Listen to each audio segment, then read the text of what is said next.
E aí, pessoal, tudo bem? Prova trabalhosa, não é mesmo? Esse Enem 2021. Bom, você já chegou em casa, já está descansado, ou está se alimentando, enfim, né? Depois você vê esse gabarito. Que estresse, né? Então, agora é um momento de você relaxar. Depois você corre atrás da correção. Faça isso amanhã, mais tranquilo. Agora, nada impede que você veja um comentário sobre a prova. E sobre a prova de ciências humanas, pessoal, o que é possível dizer sobre essa prova, né? Olha, eu entendi essa prova meio como Frankenstein. É uma mistura de diversas coisas. Eu vi questões sobre questão de gênero no mundo do trabalho, diferença de gênero, masculino e feminino no mundo do trabalho, e a herança maldita do patriarcalismo. Então, é uma prova que se preocupa com desigualdade entre homens e mulheres. Eu vi várias questões tratando de posse da terra, de estrutura fundiária do Brasil. Uma questão, inclusive, falava de que a propriedade da terra no mundo rural, ela precisa estar sintonizada com um bem-estar geral, o bem da coletividade. Então, digamos assim que a prova tratou de temas progressistas. Digamos que não tenha nenhuma questão assim que a gente olhou para ela e falou, nossa, que vergonha alheia, né? Que vergonha alheia. Teve uma questão ali tratando de um trechinho de um livro muito conhecido pela esquerda latino-americana. O livro se chama As Veias Abertas da América Latina, de um autor marxista chamado Eduardo Galeano. Né, falando da América Latina, falando do imperialismo, da exploração imperialista que se deu nessa região ao longo dos séculos, ao longo da colonização e no pós-independência também no século XIX. Então percebe-se ali um certo engajamento da prova em mostrar desigualdades dentro do capitalismo, dentro da sociedade, entre homens e mulheres.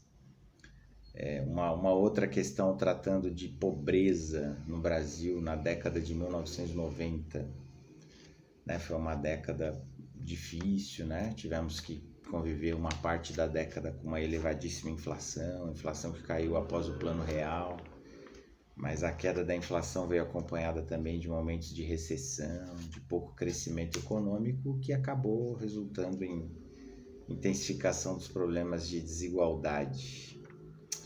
Vimos críticas à política externa americana, né, falando que os Estados Unidos fazem um combate preventivo aos potenciais inimigos, aos inimigos difusos. Provavelmente falando dessa percepção ampliada que eles têm de terroristas, né? Bom, tratou de toyotismo, de tráfico de escravos no século XIX, da escravidão chinesa. Que coisa, né? É um problema tão pungente na sociedade brasileira ligado a racismo, ligado a um passado escravista, que por tantos anos imperou na nossa história, na colonização e até no Brasil imperial. Mas o Enem decide falar de tráfico humano, de tráfico de escravos, escravizados. Eu falo do chinês, não do africano. Quer dizer, cita o africano, mas enfoca na questão no chinês. Eu percebo que há uma tentativa de fugir da nossa realidade mais contemporânea no Brasil. Eu percebo que há, sim, esse movimento. A própria presença de várias questões tratando de antiguidade, né? Então, nos últimos Enems, esse é dos que mais perguntou de antiguidade. Caiu uma questão de antiguidade tratando de Cartago e Guerra Púnica, uma outra questão de antiguidade falando do cristianismo em Roma, uma outra questão de antiguidade tratando do rei Hammurabi, do código de Hammurabi, né, da antiguidade oriental, como se fala. Então, uma incidência maior de questões do mundo antigo isso resulta numa cobrança menor de questões mais contemporâneas, né? Especialmente da ditadura militar de 64, da ditadura do Estado Novo, ou mesmo essa experiência de desigualdade na década de 80, a gente conhece a época como década perdida, né? Então, se de um lado percebe-se um movimento assim de abordar questões importantes como desigualdade de gênero e estrutura fundiária concentrada, de outro lado percebe-se uma rejeição pelos temas do Brasil contemporâneo. Por isso que eu disse que é uma prova Frankenstein. Percebe-se que há um certo posicionamento ideológico de quem selecionou as questões para a prova, em negligenciar mesmo. Isso demonstra a ausência de temas ligados a momentos autoritários da nossa história, né? Pelo segundo ano consecutivo não cai ditadura.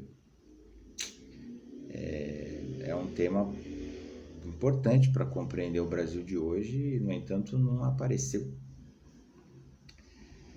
Né? Então, percebe-se aí uma espécie de interferência ideológica na prova. Realmente parece que houve algumas palavras-chave que, se tivesse na questão, não poderia ser utilizada. Percebe-se que quem elaborou a questão tem uma visão progressista, mas quem selecionou as questões para colocar na prova evitou certos assuntos, certo? Então isso ficou bem nítido para mim. Bom, pessoal, é isso.